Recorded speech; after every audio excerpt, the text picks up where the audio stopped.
Question number 6 is obviously cubics, and we have two roots. Okay, now the first thing that we can write, we know this information is given, fx equal to 0, that 3x squared minus 6x plus p equal to 0 is the equation, and it has the roots alpha and beta. So we can write the sum alpha plus beta equals to, the rule is minus b by a, so minus b, the coefficient of x is minus 6 and a is 3, so that becomes plus 6 by 3, which is 2. And product alpha into beta, that is going to be c by a. C is p divided by a is 3, so p by 3. Now we have to find the quadratic equation. So the rule for quadratic equation is we need to know the sum of the roots and the product of the roots. So let's find the sum of the roots. So one of the root is alpha plus beta and the other root is 1 by alpha plus beta. So by the question, sum of roots, that would be alpha plus beta plus 1 by alpha plus beta. Now we already know alpha plus beta is 2, so this would be 2, and plus 1 by alpha plus beta, that would be, so 1 by 2. So if we add this up, this would be 5 by 2. Now product of the roots. So the product of the roots would be alpha plus beta into 1 by alpha plus beta, and that turns out to be 1. It cancels off. So hence, this is the equation. So x squared minus sum of the roots, which is 5 by 2, x plus product of the root, which is 1, equals to 0. But the coefficient has to be integer all the time. So therefore, if you multiply both sides with 2, it would be twice x squared minus 5x plus 2 equals to 0. The next question is B. Form the quadratic equation where the roots are alpha plus beta by alpha, alpha plus beta divided by beta. So by the question, so the sum of roots this time is going to be alpha plus beta by alpha plus beta by beta. And if we take the LCM, this would be alpha alpha matches. So this would be beta into alpha plus beta plus this would be alpha into alpha plus beta. So if we simplify this, if we put the values of alpha plus beta, which is 2 beta, plus if we put the value of alpha plus beta here, it would be 2 alpha, and if we put the value of alpha into beta, that would be p by 3. So we can simplify this. If we take the 2 common, it would be alpha plus beta, which is, again, we know it is 2. So this would be p divided by 3. So it would be 2 into 2. Alpha plus beta is 2. So that would be p by 3. So that would be 4 divided by p divided by 3 is 12 divided by p. So we have found the sum of the roots. So that would be 12 divided by p. Now the product would be alpha plus beta divided by alpha into alpha plus beta divided by beta. So now we know that alpha plus beta is 2 and alpha plus beta is also 2. That would become 4. And we know alpha into beta is p by 3. So that would be p by 3, and we can simplify this as 12 divided by p. So hence, the equation is going to be x squared minus sum of the roots, which is going to be 12 divided by px plus product of the roots, which is also 12 divided by p, equals to 0. Here did they ask for the integer coefficient? They didn't mention anything because this is unknown. So that's it. Okay, we have some other parts for this question. Okay, so given that 3 is a root of the equation that we found in part B. So what does that mean? That's the equation we found in part B. The equation was x squared minus 12 by px plus 12 by p equal to 0. So that's the equation that we have. So if we put x is one of the root, then we can write x equals to 3. So this will be 3 squared minus 12 by p into 3 plus 12 by p equals to 0. And we can simplify this. 9 minus 36 by p plus 12 by p equals to 0. And if we send this to on the other side, it would be 36 by p minus 12 by p. And if we take 1 by p as common, then 36 minus 12, that has to be 18. Let's check. 36 minus 12 has to be 24. So that means 9 equals to 24 by p. Therefore, p equals to 24 by 9. If we cancel off, it would be 8. 3 8 is 24, 3 3 is 9. So therefore, p equals to 8 by 3.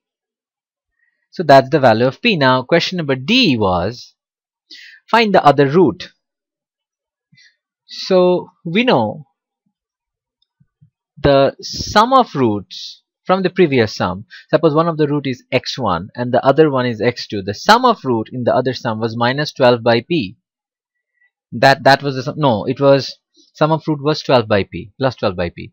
So we know one of the root is 3. So what would be the other root? And we also know that the value of p is 8 by 3. So that means x2 equals to 12 divided by 8 by 3 is going to be 12 divided by 8 by 3. That would be 9 by 2. And this 3, we send it to the other side. So that turns out to be 3 by 2. So 3 to the 6. 9 minus 6 is 3. 3 by 2. So that is the other root. Question number 7. This is a GP sum. So the third, fourth, and fifth term of a GP are these. Determine the two possible values. Now, one thing, it doesn't really matter is the second or third or fourth or is it consecutive terms, because the common ratio would be the same if it's first, second, third. But if there is one gap like third, fourth, fifth, even then it doesn't make any difference. So the third, fourth, fifth terms, these are consecutive terms and the common ratio will also be same. Okay, so question number A is this term by that term, that is the common ratio rule. So 7x minus 3 divided by 5x minus 9 equals next term divided by previous term. That is the common ratio rule. So it will always be the same. So 12x plus 4 divided by 7x minus 3. So if we multiply this and cross multiply, this would be 7x minus 3 into 7x minus 3. And this would be 12x plus 4 multiplied by 5x minus 9. From now on, it's algebra. So this is a minus b into a minus b is a minus b whole squared. So let me write a squared, which would be 49x squared minus 2ab. That would be 2 7s are 14 and 14 3s are 42. 42x and plus b squared is plus 9. If you multiply 12 into 5 is 60x minus 12 into 9 is 108x plus 4 5s are 20x minus 36. Okay, if we bring this would be x squared because 12x into 5x is x squared. Okay, if we bring everything to one side, it turns out to be 49x squared minus 60x squared minus 42x. Now 20 minus 108, 20x minus 108x minus 108x is going to be minus 88. So if I take minus 88 to the other side, it would be plus 88x. Now we have plus 9. Now here minus 36, if I bring it to the other side, it would be plus 36 equals to 0. So let's bring out the calculator. First of all, it is 49 minus 60. So 49 minus 60, that is minus 11. So this is going to be minus 11x squared plus. Now we have 88x minus 42x, 88 minus 42. That makes it 46x. Now we have 36 plus 9. So 36 plus 9. And we have 45 equals to 0. So if I multiply it by minus, it would be 11x squared minus 46x minus 45 equals to 0. Now let me tell you something.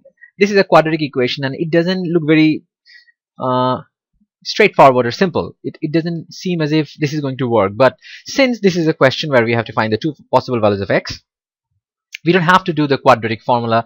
It is supposed to be a simple middle term break. So even if it doesn't appear to be that type of a sum, doesn't matter. You just keep doing the sum.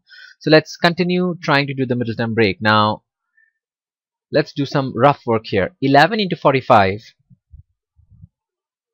So 45 into 11 that is 495. So we have to break down 495. So 495.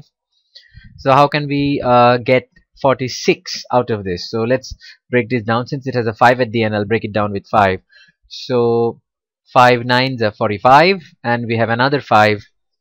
So 5 nines are 45, 99, and then we have 11 nines are 99, and 3 threes are okay. Now it makes sense. So we need 46. How can we get 46? So if we get 5 11s are 55, and we have 6. So does it work? 55 and 9. 55 minus 9. We got 46. We got it. So it was not that difficult, was it? So you have to move on with the sum, doesn't matter what it looks like, and try to do middle term break. So minus 55x plus 9x minus 45 equals to 0. We can take 11x common, so that would be x minus 5, and we can take 9 common here, which would be x minus 5. Now we can take x minus 5 common, and we'll have 11x plus 9 equals to 0. Okay, so therefore one of the values of x would be 5, or the other value of x would be minus 9 by 11. So that's it, we have two values of x. Usually next time they mention which value of x we have to use. So question number B says, given that all the terms of the series are positive, so if it is positive, then how do we know which value of x we have to do? So let's check. If I use minus 9 by 11, what happens to the first one? So the first term is 5 into minus 9 by 11, so it would be negative, and minus 9, that will also be negative, so it means we have to use 5. That's it. So question number B, x equals to 5. So for finding the common ratio is the next term divided by previous term. So that means 7x, x is 5 minus 3, divided by the previous term 5x, x is 5 minus 9. That turns out to be 35 minus 3 is 32. 25 minus 9 is 16. So 32 by 16 is 2. So the common ratio is going to be 2. So question number C. So once we know the common ratio is 2, the first term we can find the same way. So x is 5. So the first term u1 is going to be 5x minus 9. So 5 5 is 25 minus 9 equals to 16. So therefore the first term a is 16. Wait a minute, I made a mistake because this is not the first term. This is the third term. I found the third term. So we cannot find the first term like that. So I have to, let me do this again. So we know u3 equals to 5x. So 5 5s are 25 minus 9. So that makes it 25 minus 9 is 16. So u3 is 16 now. u3, the rule is a r squared. So the first term is a, and the common ratio we know is 2. So a 2 squared. So therefore a equals to 16 divided by 2 squared is 4, which would be 4. So that is the first term. Okay.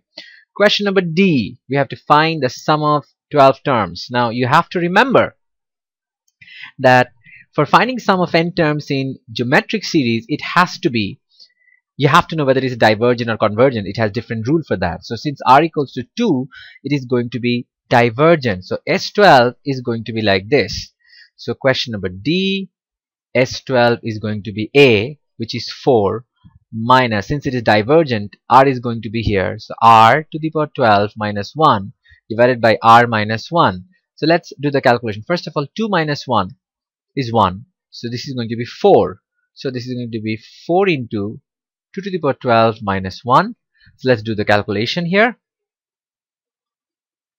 So 2 to the power 12, this minus 1, now we have to multiply it by 4, and we get 16380. So 16380.